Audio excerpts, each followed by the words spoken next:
Hello, I'm Oral Gibbs, and welcome to Oral Gibbs Live. I have a very, very interesting guest. It's been here many, many, many times. Hold the record, actually, for I shows you've been my guest when I come back after these words. The Windward Islands Bank in Phillipsburg, Cul-de-sac, and in Simpson Bay. For all your banking needs, it's the Windward Islands Bank and GEBE, local water and electricity company. GEBE service in Martin for over 6 decades. It's GEB, or local water and electricity company. And I'm always here with you if you want to know when we start a program, we upload the show or go live, subscribe to Oral Gibbs YouTube channel. And you can see us on YouTube, Facebook, or you can listen to us on Hot 99.9 FM radio station right here in beautiful St. Martin. And with me this day is MP Wescot-Williams. How are you doing, MP? I'm doing very well, thank you. Thank you for having me on the show once again.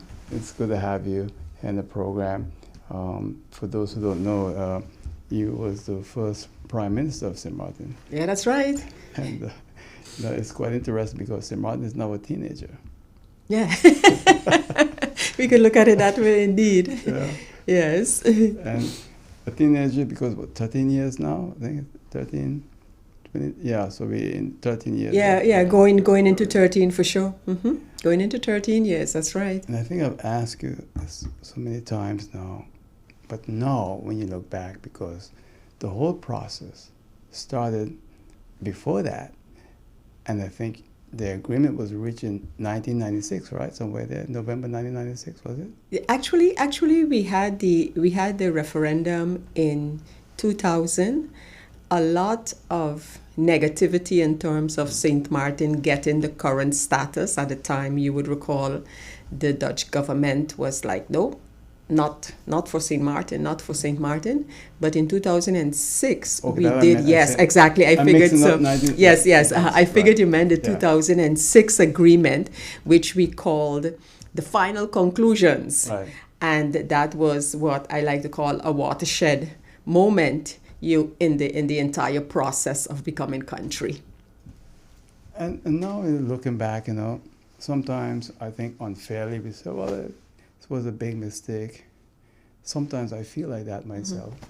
There are some positive things and there are negative things. True. But what we are seeing now is very, very disturbing. At this present time, Oral, I don't believe we are in a good place as a country, honestly. With everything that is going on, I don't believe we are in a good place, generally speaking. If I look at the issue of the country, as others like to call it, the constituent state, because we are a constituent state of the kingdom.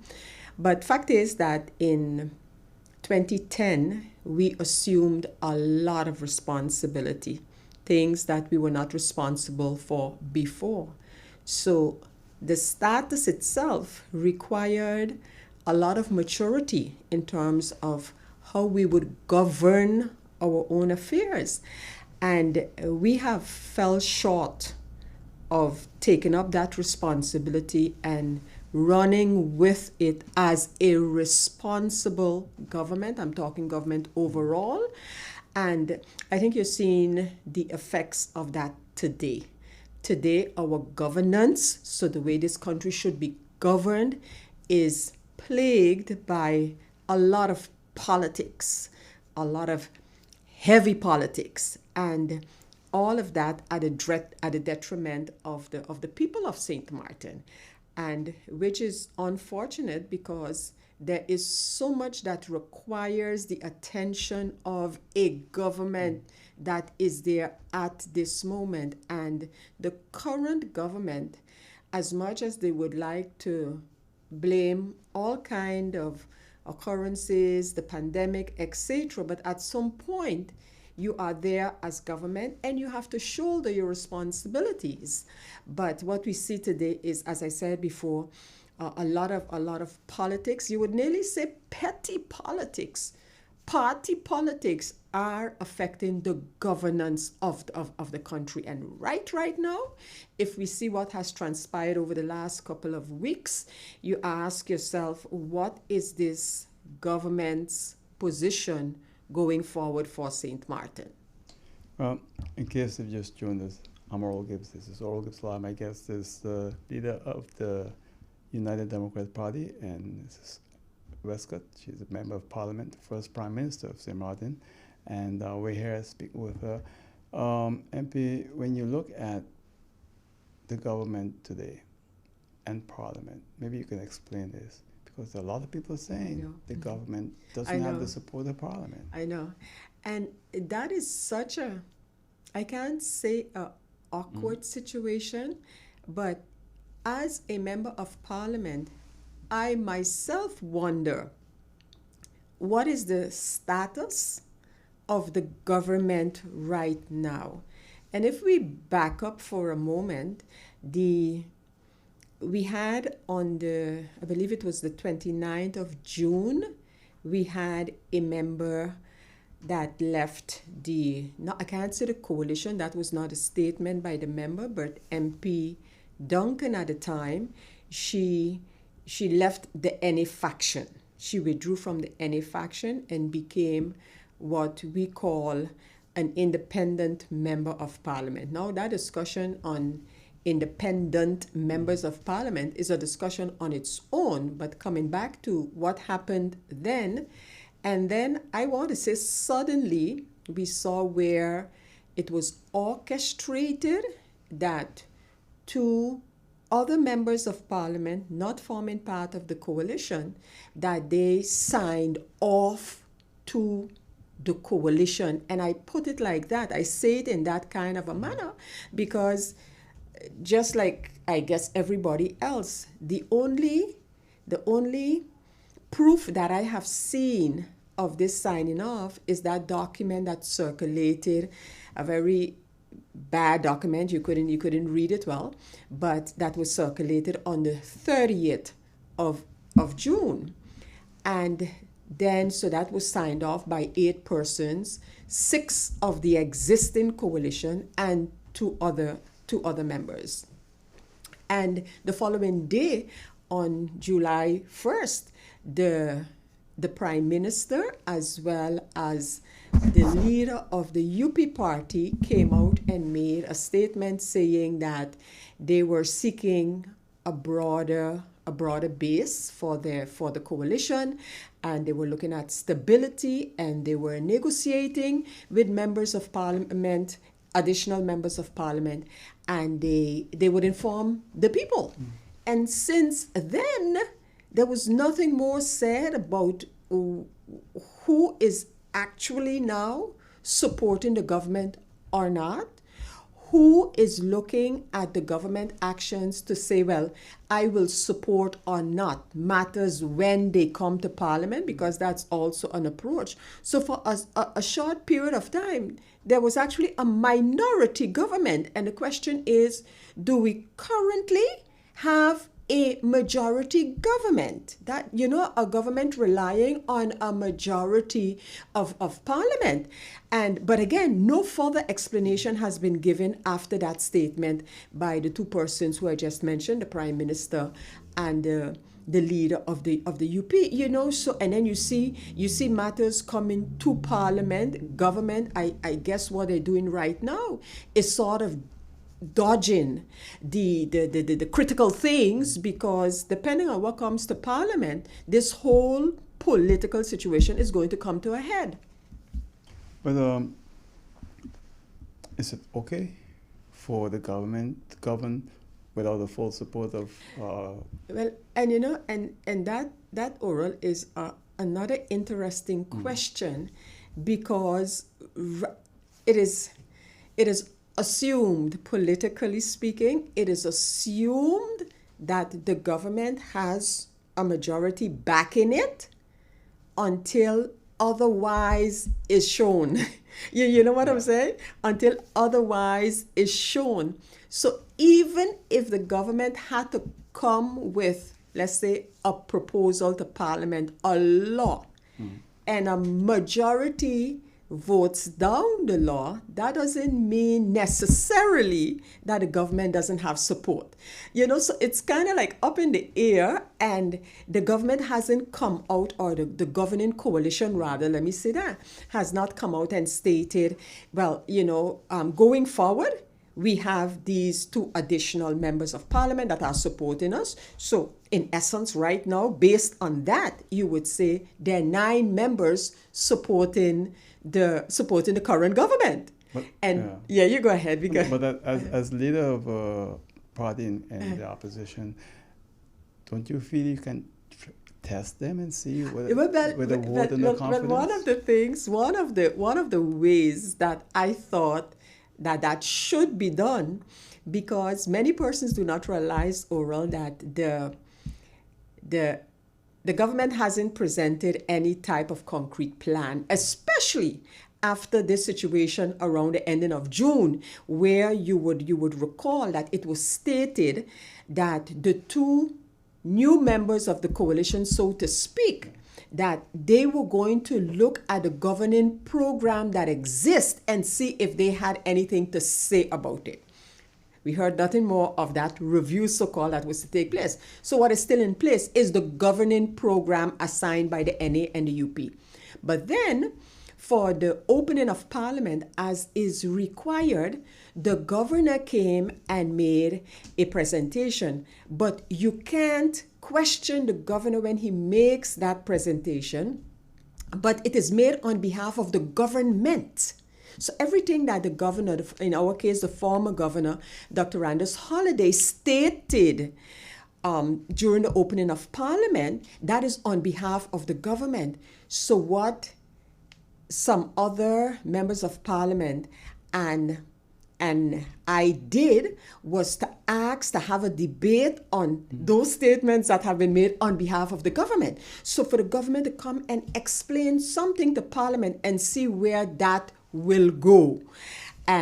But that meeting is yet to be held, and in the meantime, we have this whole matter pertaining to the President of Parliament, who is supposed to be a member of the coalition, but you have this fight going on in the UP party affecting the Parliament and the governance of this country. And you one that supported her staying as President of Parliament. Well, and I think it is, let me first state, Oral, I think it is such a pity that the attention and energy of especially members of Parliament are caught up in this debacle. Because while it's a political power struggle going on, it is affecting Parliament. So what happened?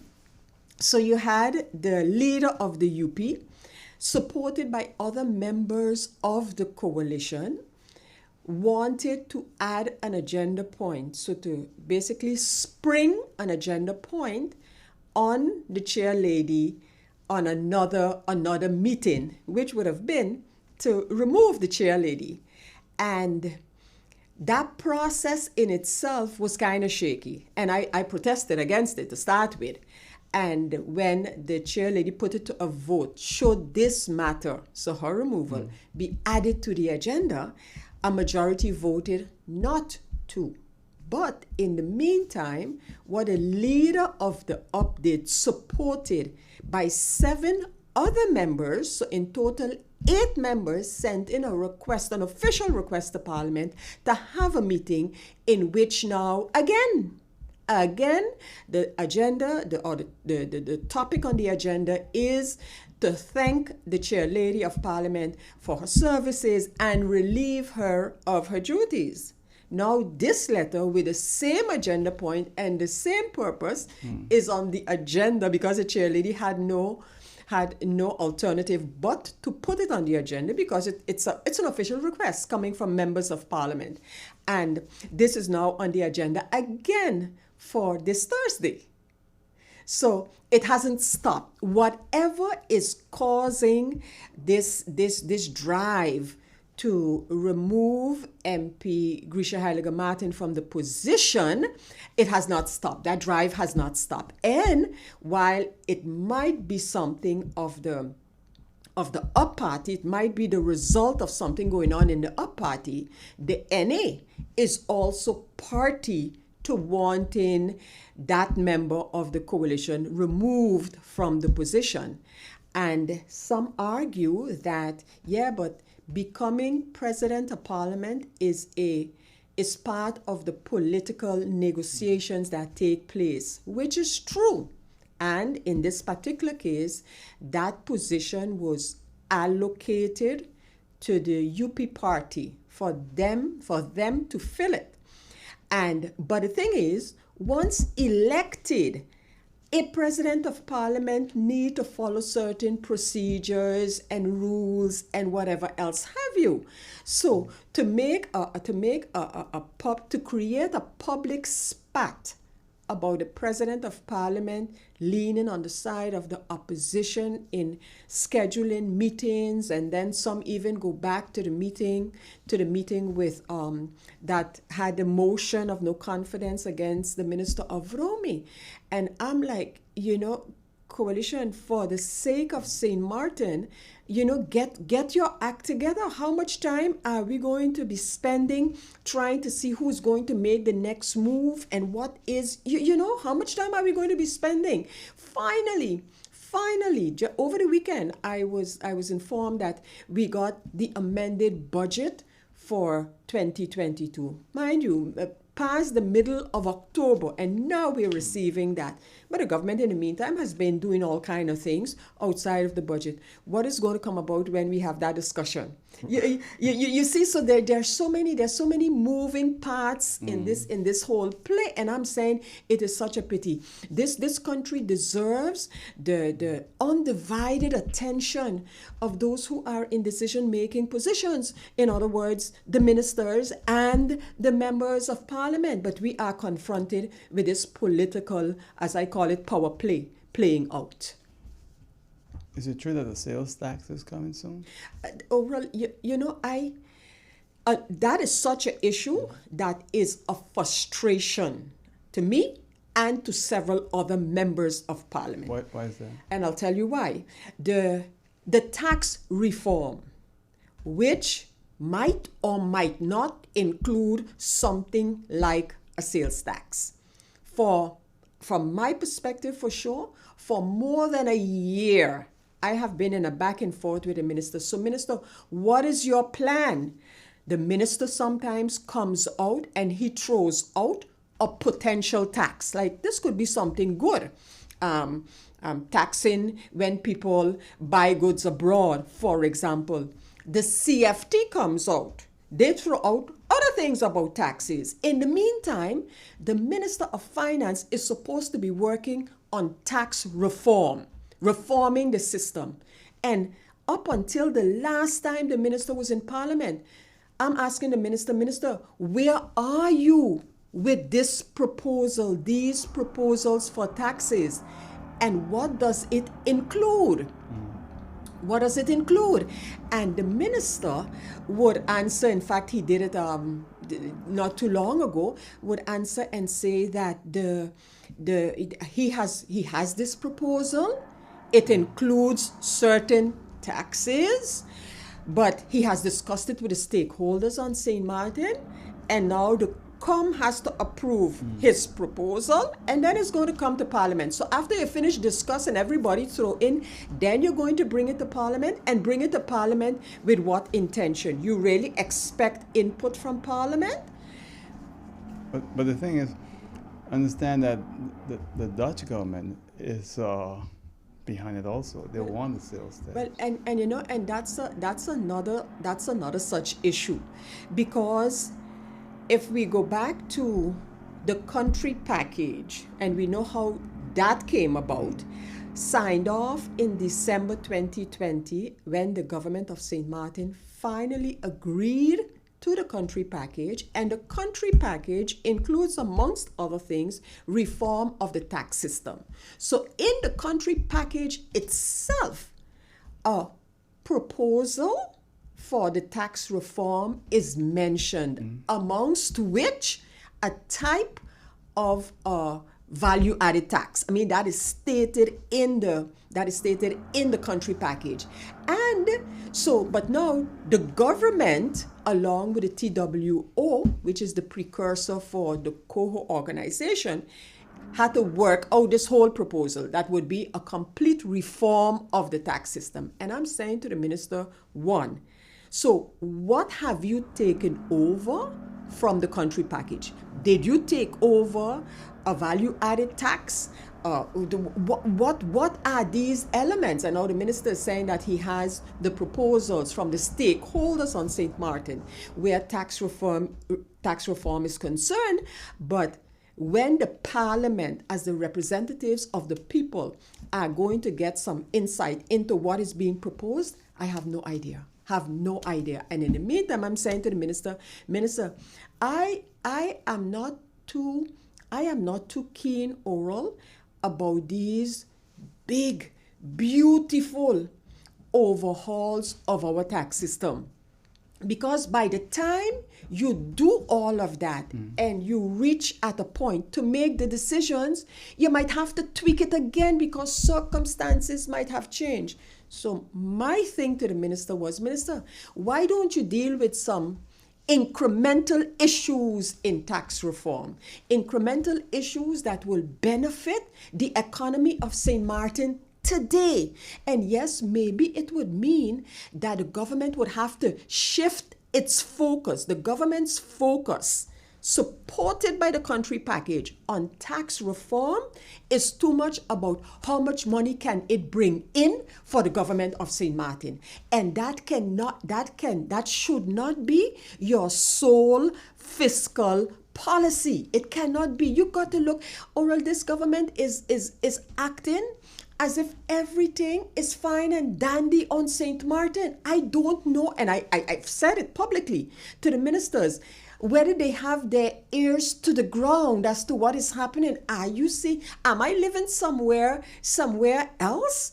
And I mean, the tax administration is doing its utmost to catch up. There's a lot of backlog happening. For many years, nothing was done about the administration.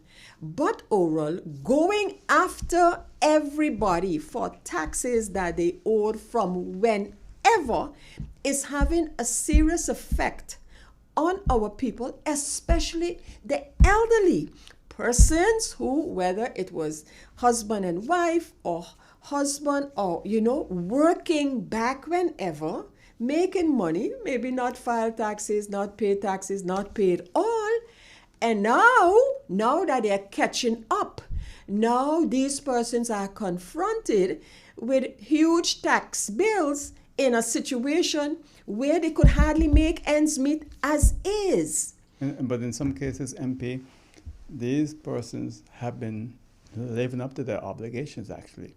It's the tax administration. You have that too, for sure. Was behind for many years. I can tell you because I'm experienced. For sure. Well, you see, and no, definitely, all right. And so my thing is knowing the situation on St. Martin today, knowing that we needed to, where our tax administration is concerned, play catch up. Oral, we're going to have to make some decisions regarding tax reform that are outside of the box. This is what I'm saying. So we can't look at it as if everything on St. Martin is fine and dandy. Oh yeah, our tax administration was up to date. You didn't pay. You got to pay now. And you got to pay in this period of time. We need to look at those elements of our tax system. But I can't get that discussion going. We can't get the discussion in Parliament as to what might be potential changes to our tax system. And for me, if we're talking about the changes to our tax system, we need to, one, take into consideration the current economic situation on St. Martin. And secondly, we need to take into consideration more than just a revenue for government. As a member of Parliament, are you going to support any change in the law where a sales tax will be applied and a sales tax of 12% remaining with the turnover tax at the same time? Oral, and that's why I think what was so unfortunate, what is so unfortunate about the way that the country package is formulated is that these things are thrown in because I guess it sounds good, or maybe some technocrats in The Hague feel that should happen on St. Martin. But you can't look at, for example, a sales tax, whether it's 12.5%, 15, 7%, whatever the case may be, without looking at in the context of what other taxes. Maybe oral, maybe, but numbers will have to show that. Maybe replacing all other taxes, for example, with one tax, whether you call it value added sale, maybe that would be a way to go, but you can't look at it on its own and say, no, this tax we want on St. Martin without addressing the other areas of taxation. We can look at some of our neighbors in the region. Mm-hmm. They remove the income tax. Of course. And they have that's what I'm saying. Tax. That's what I'm saying, Oral, So, but just to throw it out there is one thing, and it's in a country package. Mm-hmm. For example, so it's stated, and I'm paraphrasing, we need tax reform, fiscal reform. Okay, everybody agree. 1. 2, in reforming our tax system, we can look at things like a value-added tax of 12.5% and some other things. Okay, yeah, we can look at that, but you can't just say that will be enforced without saying, and in the context of what would the whole system look like? Are you going to take off some of the you know what I'm saying? Right now, for example, you could look at something like the wage tax. Oral. And I was just going to come to that. Yeah, and say that in some cases, especially for the working man and woman, that would be the final tax. So don't burden, especially the working class, with having to go through the whole income tax filing if you do not have other things that you need to put into your income tax filing. Let me ask you this, MP, because before 10-10-10, in the old system for Mandela entities, you was head of the finance department. Yes, correct. For many years, the bulk of the budget of St. Martin came from wage taxes. Yes, correct. And not corporate taxes. Exactly. Now, today we have the turnover tax, where the bulk of it is coming in. Right. You just mentioned the wage tax. I really believe, and this is my opinion here, that we should do away with the income tax and find some other alternative. Because at the end of the day, the government, and again, the government is very much focused on what the taxes bring in, and I agree, Oral. It's important, okay. The tax revenue is an important source for government. To run the country. So So if you want to do the other things, or other social programs, education, health, whatever have you, government needs money. First of all, how is government spending its money also needs to be looked at. Okay, that's one thing. But secondly, if you look at our economy today, you cannot, as a government, talk about tax reform and only look at what it will or will not bring in for government.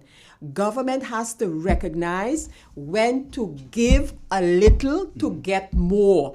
Given a little, for example, in the area of economic development, because it's economic development that would drive something like the wage tax. It's economic development. So maybe government has to give something in the area of economic development so that it could be a driver for economic growth and thereby increasing the wage tax income. You know what I'm saying? So those considerations need to be looked at, and you need to do the analysis. It's becoming now all of these bureaucratic exercises on the basis of the country package. We're going to end up with 101 plans of approach. Do this, do that. And when you look at putting it into practice, it's going to be a whole different story. And this whole country package sounds like a pig in a bag. Well, I have our people, because but and we have not seen the brunt of it yet, Oral.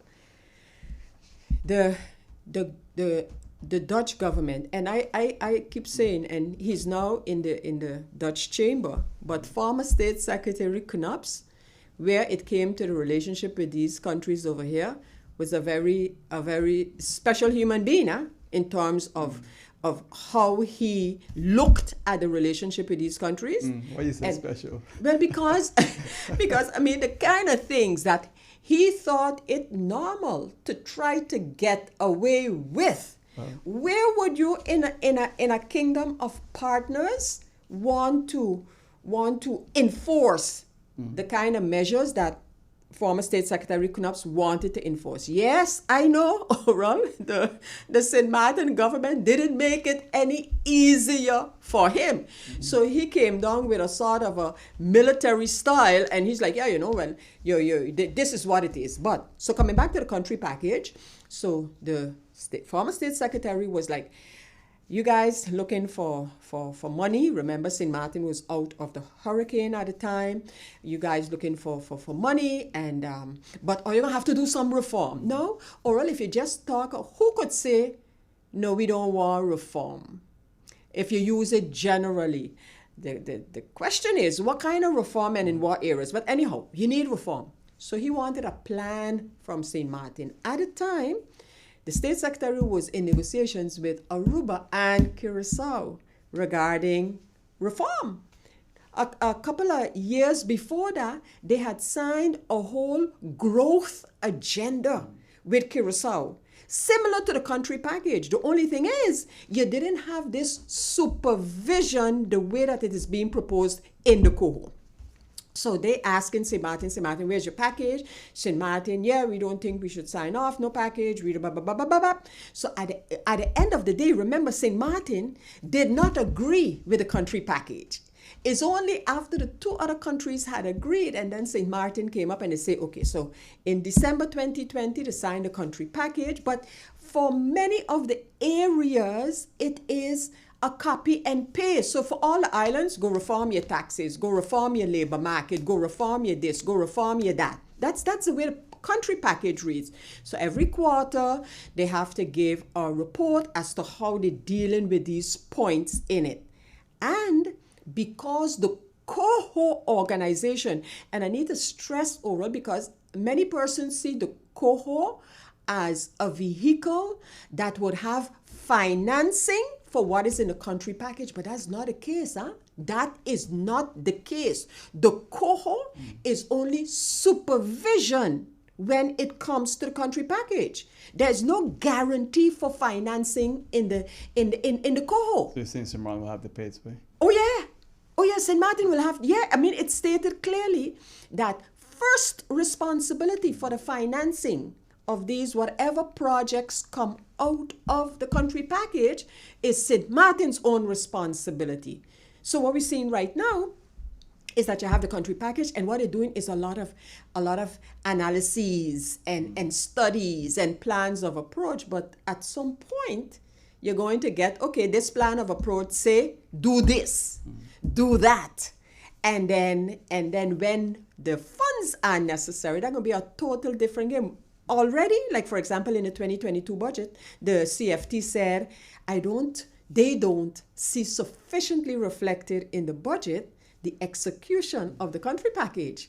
So where the government might have its own ideas for this project, that project, this program or so, it's going to be in a constant battle for funding where the rollout of the country package is concerned. Where do we go from here? Yeah, I know, right?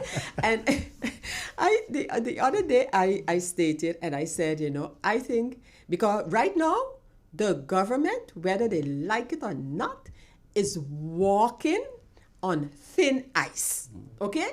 Because they really don't know how to start with. Their own coalition is looking at things. So I have the feeling that many important items that need to be dealt with are going to be put off, because the minute they come to a head in Parliament, this government would probably realize that they don't have the support of a majority in Parliament. You understand? So I think they're going to be like, like skirting the different issues and coming back, but at some point when we get a 2023 budget, they're going to keep pushing, just like they did with the 2022 budget. They're going to keep pushing the 2023 budget further down the line It's not and late already? doing, huh? 2023 is not late already?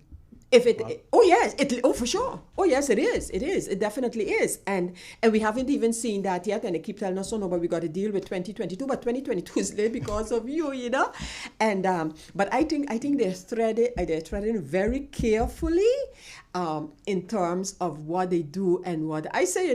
Send and ask some other political parties and factions in Parliament to tolerate you. Okay? Tell us what you want to do. Tell us the things you want to do. And then ask, don't worry with your coalition only. ask, other political parties, can you support this? And let's continue with the governance of this country. Because this cat and mouse type of a situation, overall, it doesn't do our image any good. We're going to go to a break and then we're going to come back and then continue. All right, let's tell us right here on Oral Clips Live.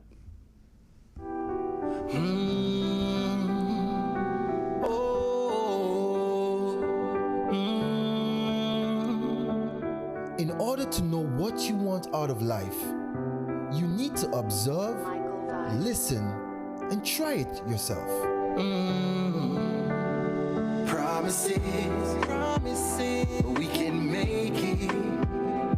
If we work together, that's just how it is. Let's stand strong, and serve the land. Working hard as one nation, yes we can. The more difficult it is to achieve, the more satisfying it is to make it. Just believe in us, we'll see you through it all. Oh, never give up. Oh, never give up. We can make it. Never forget those who were there for you. And if you dream big, you might just achieve it. The power to serve, standing for community.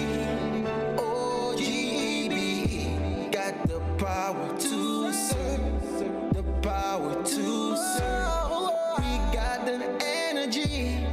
OGB.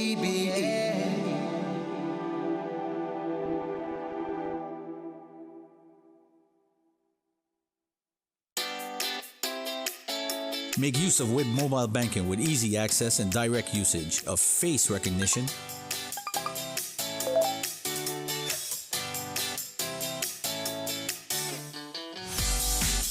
PIN code,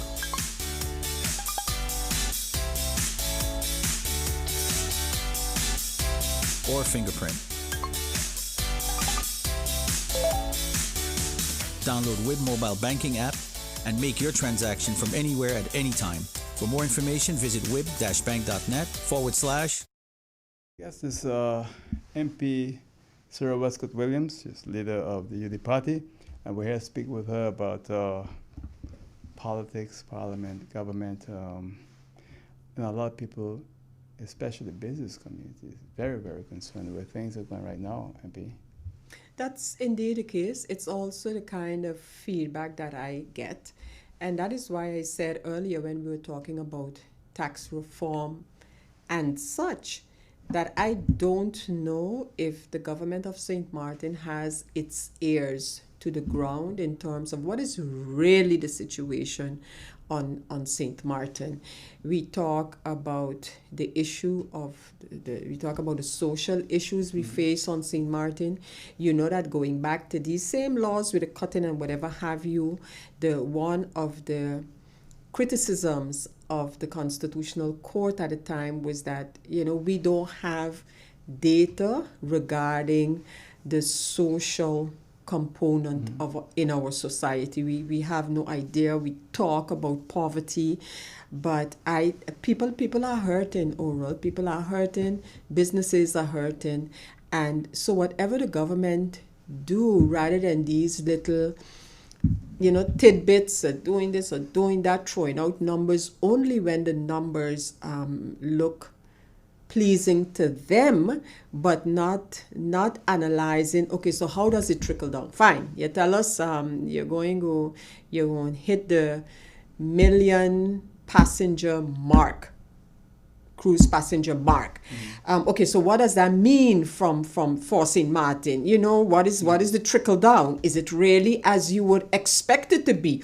Or has the pandemic changed? You know how people shop on when they take cruises. All of these elements need to be put together in order for us to take decisions based on the evidence of St. Martin, not on some theoretical study, but really, and that's why data, and everybody, including the government, admits that data is so necessary. What is our situation here? Because what I hear, Oral, and I'm sure what you hear and what many persons hear, is totally different than what the government is portraying. And they seem to be like, no, we're doing great as St. Martin. Yes, there are some positive things happening, but when you look at us overall and where we stand, I don't think there's anything to rejoice about. When it comes to seniors and the pension that's being taxed, what's your position there? That discussion has come up before, and you see, it's not as if seniors' pension is being taxed. You can't make a blanket statement like that. What happens... The politicians are saying that. I know. And I'm like, why don't they explain what takes place? They're too oral. You either fall in a tax bracket or you don't. And there's a threshold above which if you have an income, you will be taxed. Okay?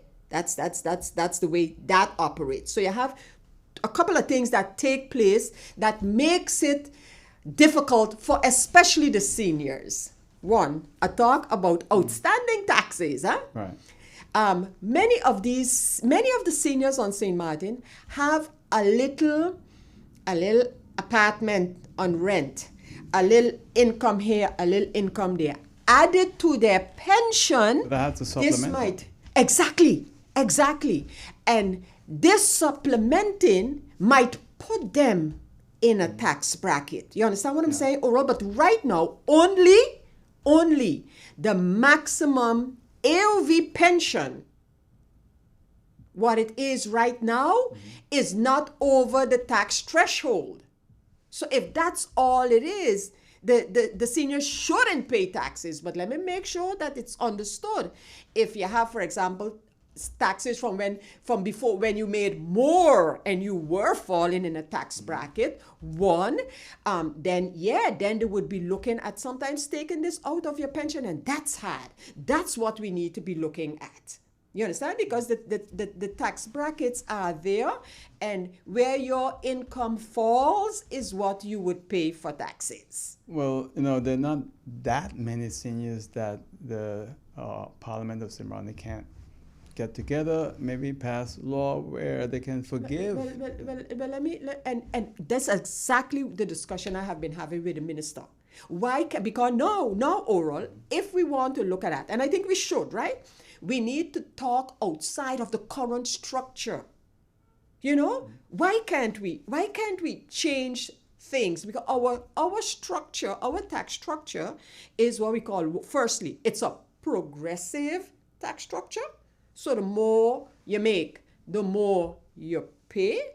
And on the other hand, it applies for everybody. Okay, there is something that says no privileges can be given in the area of taxes. That's a stipulation. And so when we talk in tax reform, and that's my fear, Oral, when we finally see what this tax reform is all about, we need to talk about outside of the current system, what can be done. Because if we stick to what is there right now, we can't do anything for the seniors. I've just a couple of days ago, I said, if you look at AOV pension, okay, the SZV pension, we have persons here on St. Martin who have not spent their active years, which in total should be 45 years on St. Martin. That means you don't get your maximum pension, which is like right over 1,000 guilders per month if you're looking only at pension. So if you don't have those 45 years, you don't even get that, but you're still living in the same expensive St. Martin, So and that's a contributor to poverty. For those persons, you got people who are getting and have no other income than maybe $600-700 guilders pension, still having to pay an apartment $200-300, for example. So I am saying, if you look at that, but we'll have to think outside of the current system. If you look at that and say, well, okay, we are going to look at increasing the pension for those persons for whom it is warranted. But should I, which I'm entitled to now under the current system, should I and persons like myself get that pension and the pension is kept at that low for everybody? Or should we say, if your income otherwise is X amount, then you wouldn't get a pension, so that those who rely on the pension can get a higher pension? Because you're talking, we don't have money to increase the pension. In the governing program of this government, NAUP, it is stated without any explanation, we're going to increase the pension. We're going to increase the old age pension. How? One, have they started to look at anything? No. You know what I'm saying? And in order to address some of the social issues, Oral, we need to look at different components. It can't only be solved in the area of taxes, although I believe things can be done to help the situation. It can't only be looked at in terms of the maximizing the prices of good, but you need to look at all different components that together can make it more livable on St. Martin, especially for the seniors. That's what we have been looking at. Look now, for example, GB in the situation it got into, so the program that they had for the seniors is on hold. Should not government, because clearly that program was a necessary program for many seniors, but so shouldn't government have immediately jump into that void and see how they can help? And talking about GB, already this thing with people not receiving bills and whatever have you.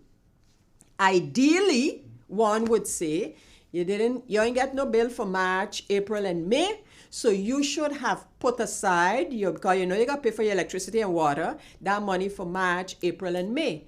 But Oral, for the majority of people, they ain't got no bill to pay GB. That 100-200 guilders, they're going to do something else with it, Oral. How many of our people could say, okay, we ain't got no bills, put this here on the bank, don't touch it until GB's. No, that's not the reality for many, many persons. And you see, so when I say you got to think outside of the structure, we need to look at these things and admit that they're so, and come up with possible solutions to how to deal with them. Going back about GB, and I promised myself I would not make comments about GB because I serve on the board of GB. Yes. But I'm going to do it today because I was serving on the board of GB for 2 years, and during that time, Hurricane Irma came. And we had a board meeting, and the management said, well, we're going to remove the senior citizens pension payment. Yeah. I said, no. You're going to go back to the budget and see where you can cut and put it back on the budget. I think we leave so much up to government. There's always a way to get around things. GB is a great company, but don't tell me they could not find a way to help seniors. Not only that, and Oral, when it comes to our seniors, I think, one, the government needs to decide that the seniors as a group, and a vulnerable group in most cases, is going to, it's a national priority.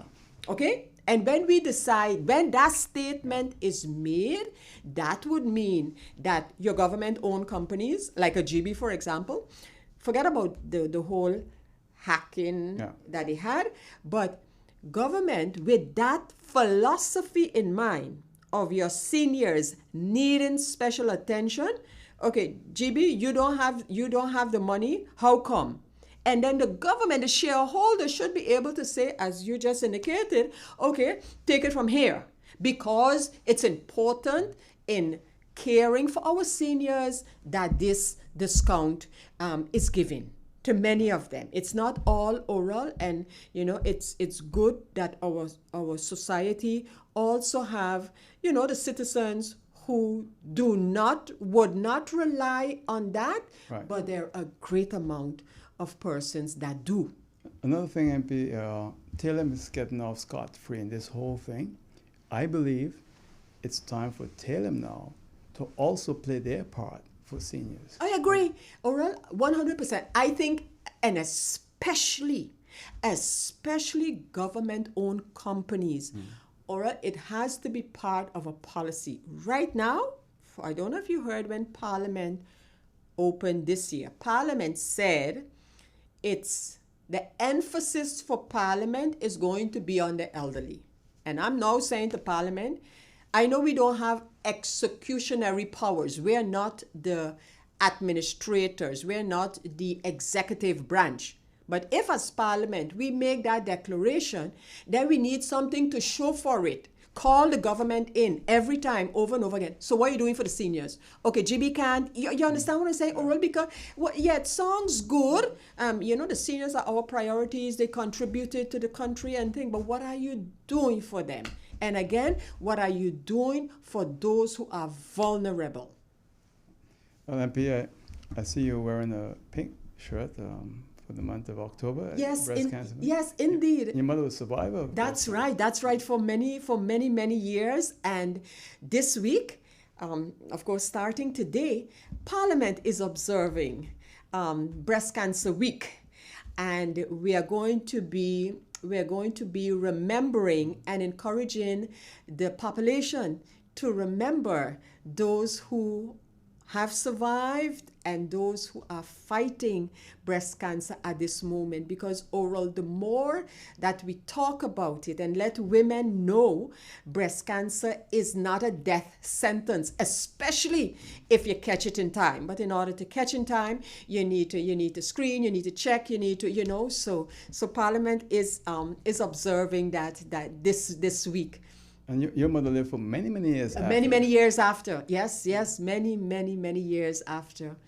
Well, I think we're just about out of time. 1 minute, all yours. Thank you. All right, thank you for having me on the program again. And I am not comfortable. I am not at ease with the political situation in the country at this time. I know you hear persons are wondering whether the government, if they feel cornered, that they will look to call election. I would want to see that the Prime Minister, who is there now, who has been very critical of calling elections, if now being on the other side of the table, if that would happen. But I think it is something that we, especially Parliament, should try to prevent at all costs, because it is bad enough as it is. The lack of attention for the real issues on St. Martin is already at its lowest. So I think we need to take that into consideration before we continue in this political morass that we're in. Well, I want to thank you for coming and wish you much success. All right? Thank you. And that's it for now. I'll see you next time right here on Oral Gibbs Live. Till then, take care. Bye.